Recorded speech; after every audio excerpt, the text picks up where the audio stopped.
Stuart, let's ask you, a man that knows that club better than most, what do you think's gone wrong this season? I think it's not just one thing, Laura. I've got to say, I think it's a multitude of things. You know, I was at the club obviously pre this summer for the last 2 years, and you know there was a lot of games. Walk back into the coach's room and say, "Wow, how the team got over the line today, I'll never know." You know, there was a lot of players on the top of their form, and if I'm looking now, just off the top of my head, you would say, you know, Thomas Souček's not playing as well, Vladimir Kufel's not playing as well, McElhenney's not playing as well, Jared's not playing as well, and a few players are under par at the moment with their form. Goals against column's not too bad. I'm looking, 17 games in, conceded 22 goals. That's not the end of the world when you compare it to the rest of the league. Where the problem lies, and which is probably a big surprise, is the goals for column. 13 goals for when you've bought sort of Schumacher in and Pagetta in, and to add that to Benrahma and Antonio and whatever. Top scorer in the Premier League at the moment's got 4 goals. So that's not enough, in sort of X amount of games, including cup games. New signings. Agard being injured was a real blow. I like him as a centre-half. I think he'll be a good addition. And maybe the impact of the new signings, there's been 7 or 8 of them come through the door. Maybe they've not had as good an impact. And European football, Dino mentioned it earlier, it is not easy. I've got to tell you, sort of these games on a Thursday evening, you might be away in Romania, then coming back, and you might be away on the Sunday as well. They take their toll eventually.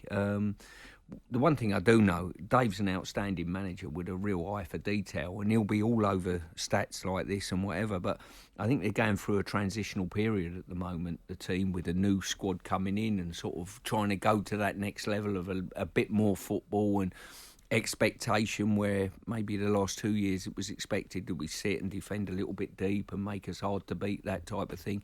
Tried to go to the next level, potentially, of playing a more expansive game. And at the moment, we just find it very difficult to score. I mean, if you take the Brentford game, and I don't want to go on here, but you take the Brentford game, Dawson had a header that skimmed the far post and Declan Rice hit the post. Then all of a sudden, Brentford go up, you give a cheap goal away and you're chasing the game. They're the marginals that cost you.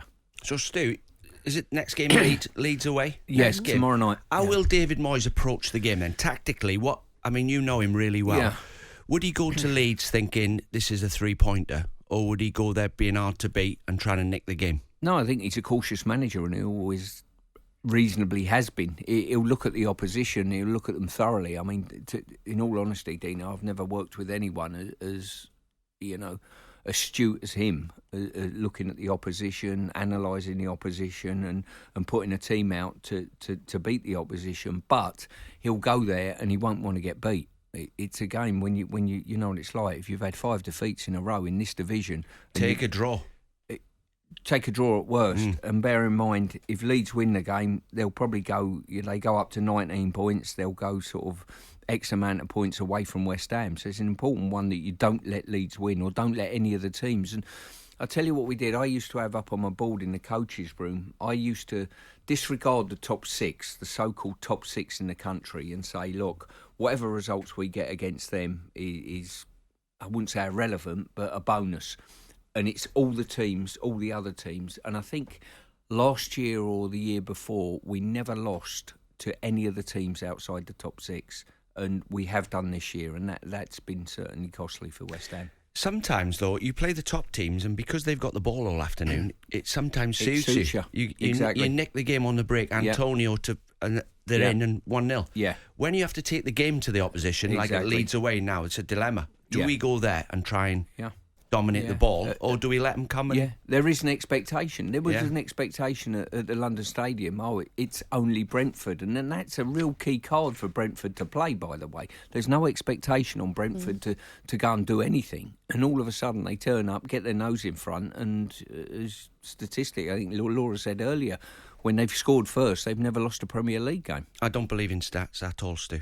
You don't? I think 37% of them are wrong. Oh, right. Okay, that is Dean Saunders and Stuart Pearce on talkSPORT Breakfast.